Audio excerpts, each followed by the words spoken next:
Hey everybody, this is Pathmaker7 YouTube channel. It's Ryan here, sitting outside giving you guys another view of some palm trees. A little windy today. Actually, it was pretty windy this morning. Pineapple on, Florida. Pineapples, palm trees, ocean breeze, wind. Sitting under the palms, because palms, like waving the palms and proclaiming Hosanna in the highest, and Jesus is coming. That's what we're here trying to proclaim. He's coming soon, everybody. So I wanted to get on here today, and of course I still want to give a shout out to all my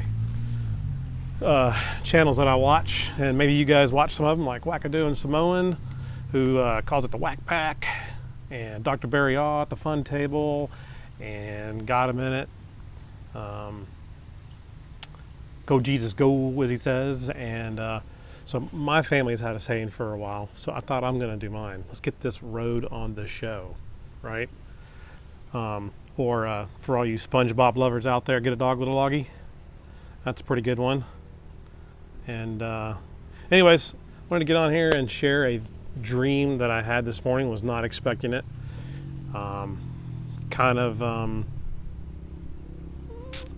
serious of a dream, and it really made me think about the heart of God a little bit. And he's kind of used this type of scenario with me before. So anyways, here it goes. Here's the dream. So my dream is that I am kind of like at a local general store, trading post, once, shop, all kind of, it's a one-stop shop, that's what I should say. Kind of place. They have like a gas station, but the gas station wasn't really like a gas station of today. Like they had like some kind of weird pump, or just basically when even that was like pick up your gas cans kind of thing and purchase it, and clothing and essentials of life, food, and various things. So basically in this dream, I'm meeting my wife, who we've been married almost 26 years, knowing each other a little longer than that, going on 30, well, it's been over 33 years actually. Well, we're going on 33 years of knowing each other. But so got some history there, but here's the gist. So I'm meeting my wife at this one, stop shop all kind of place, general store, trading post, whatever you want to call it. And so we meet there, and I need to get her some gas cans that are full of gas at this place. I'm going to buy them. Well, actually, I'm not buying. She's buying. That was the other thing. And so I grabbed the cans, and one of them was like, I was known that one of them was like a 1 gallon can. One of them was like a 3 gallon can. And when I picked them up and I'm trying to carry them over so she could pay for them, the 3 gallon can felt lighter. Like the 1 gallon can felt like it was full. Even though the 3 gallon can was full, it just didn't feel like 3 gallons should have felt based on the 1 gallon can, if that makes sense. So I get up to the counter, and my wife was going to pay. And the strange thing is about this dream is I had an understanding that we weren't married. Now, we had children just like we do now. We have 4 kids. And so we had this history. We had this history of a semi-relationship. Obviously, we had been intimate. Obviously, we, had this ongoing understanding of just like a basic relationship, I guess. And so anyway, she's buying the stuff, and so I said, well, let me just get up there. And so we got up to the counter, and I realized that this 3 gallon can, like I said, felt kind of odd. So I kind of made a comment to the gentleman that was behind the counter, and it was like an outdoor counter. It was kind of weird.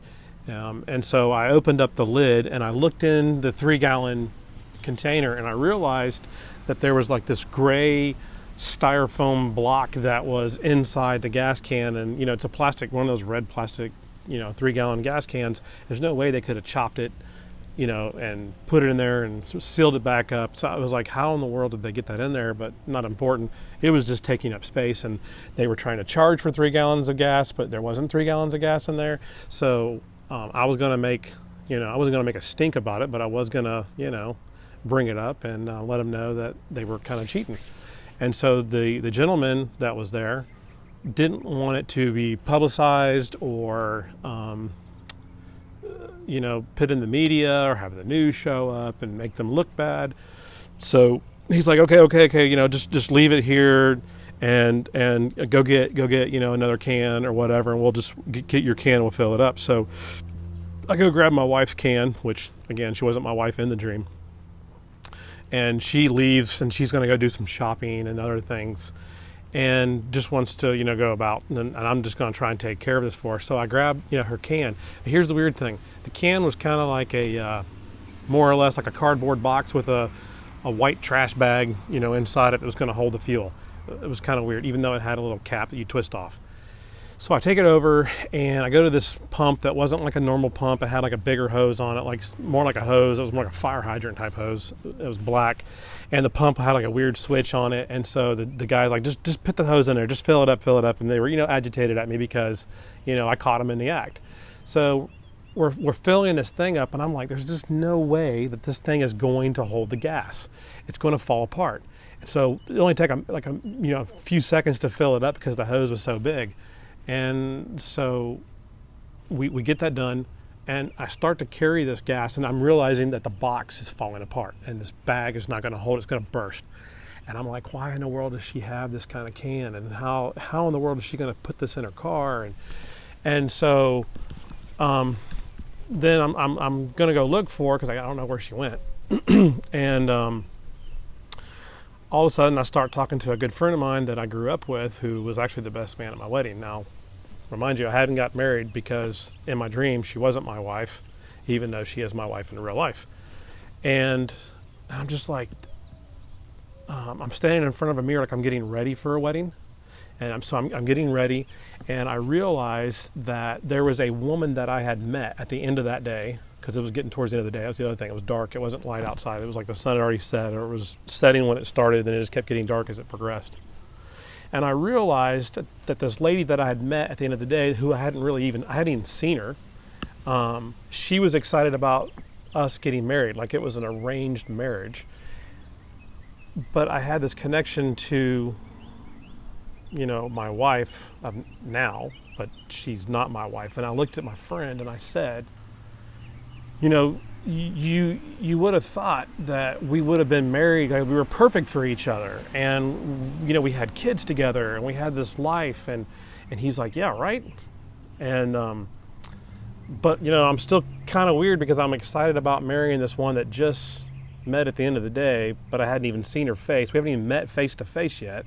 I'm excited about that, but yet at the same time I'm troubled because I'm not married to my wife, and it was starting to hurt me because here we had this thing we'd been building on for years, as far as children, and there's this life together, and so I leave that scene and I'm like, I got to go find her. And so I pull out my phone, and when I look at my phone, I want to contact her.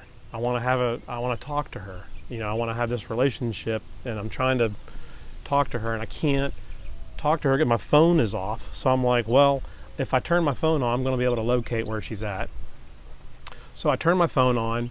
I tried talking to her, texting her, no response. She's not letting me know where she's at. So I just locate her, open up a locate app, and I locate her, and I realize that she's in the vicinity. So I walk outside, and I get near her car, and she's got a vehicle that's not even ours. It's some black SUV, and it's backed into the space. And so I walk over, and I'm like, where do you want to put this container of gas that you have? And I'm like, how are you?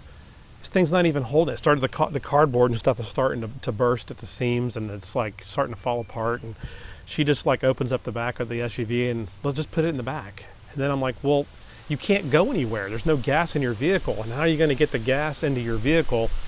And the whole time, like everything about her was very nonchalant. She didn't care. She didn't care that we, weren't married. We just had this like somewhat semi relationship, and okay, fine, you're going to marry this other lady, and that's cool, whatever. And no big deal how to get the gas in the car. And I'm thinking, like, is she going to use like a Solo cup and dip the gas and funnel it into the gas tank or something? I'm like, how in the world? Because she's not going to be able to go anywhere. She won't be able to leave. And my children are going to be sitting there, and they're not going to be able to go anywhere, and she's not going to be able to go anywhere. And I'm just like, I just can't understand this. And so I'm grieved, like I can really feel it. And I'm crying in my dream because she doesn't really care. She's not really, like I said, nonchalant about the relationship. And, you know, great, whatever, go, yeah, marry this other person. That's fine with me. And don't worry about it. I'll figure it out. I just want to have my life and do my thing. And so, because of the fact that I'm really married and been married and known her for so many years, this really grieved me. And so I'm crying. And I wake up right after that. And it was like, usually I have dreams like this in the morning, you know, sometimes 3:30, 4, 5 o'clock in the morning. This is like 5 something right before 6 o'clock this morning.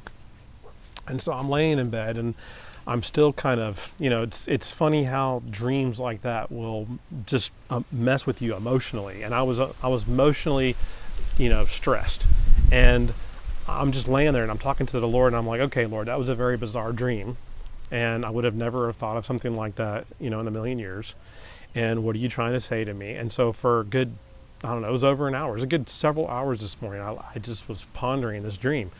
And of course, I mean, after I started to calm down and realize that I'm married and that my wife does love me and I love her, and we've built this, you know, this great relationship and a family over, you know, these years with our 4 kids and just everything that the Lord's done for us and our trials and tribulation of life that we've gone through, that I start to like analyze the dream. So I realize that, first off, how is gas made? Well, it's made from oil.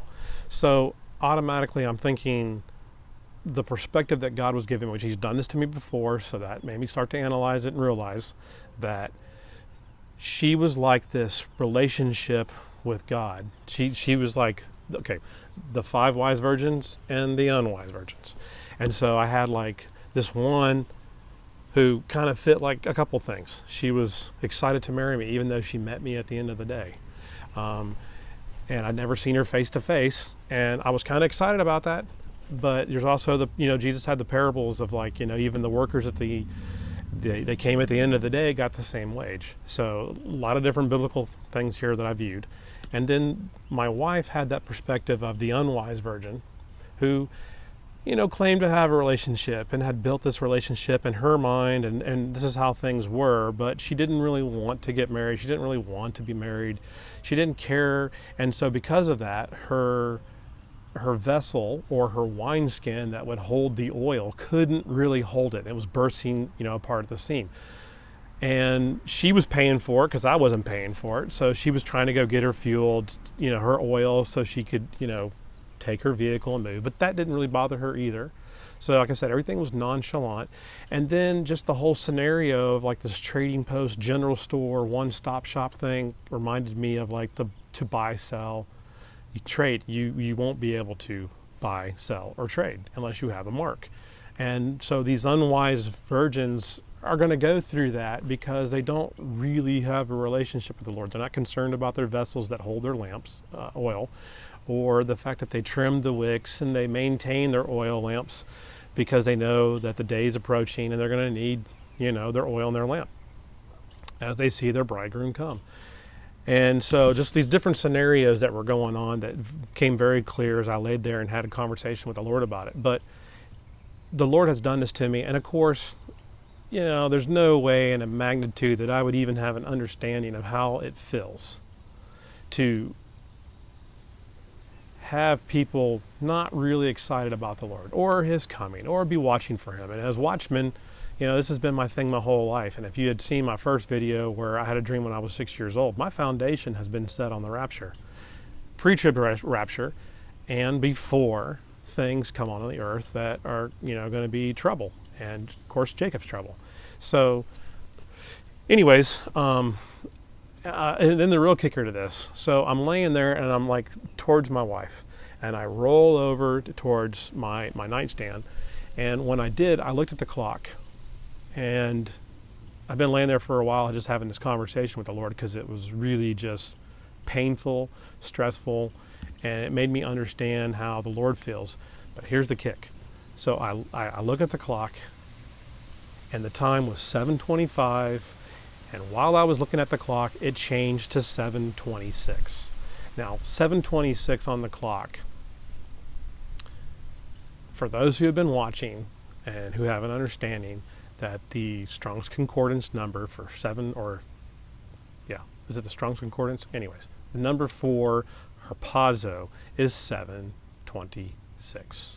So that kind of blew my mind, because I just felt like the Lord was saying that, like, the rapture is that close, and he's going to come get his bride, and those who are watching and those who have oil on their lamps, those are the ones that he's going to come for, because they want to be married to him just as much as he wants to be married to them. And he's excited, and we should be excited, and we shouldn't be nonchalant in these last days, or careless, or casting off restraint, whatever you want to say. So yeah, that was the dream, and so I just wanted to share that. And of course, I'm trying to encourage the body of Christ as we see the day approaching, and I want to be like JD Farag and just kind of put it out there, because that's part of this channel, is just to be a ministry to others. And he talks about the ABCs of salvation, and it's just real simple. It's A, admitting that you're a sinner, in need of a Savior, and B, it's believing that Jesus died on the cross, and C is just, confessing with your mouth that, he is Lord, and believing in your heart that he did what he did on the cross, is the finished work, and you'll be saved. So anyways, just want to wrap this video up. I don't want to make it too long, because these dreams sometimes have details in it. It's just the way my dreams go. I'm sorry. Hopefully you guys will share it and be blessed, and realize that Jesus is coming soon. And again, I'm just going to throw out my family's little saying that we have: let's get the road on the show. So see you on the next video.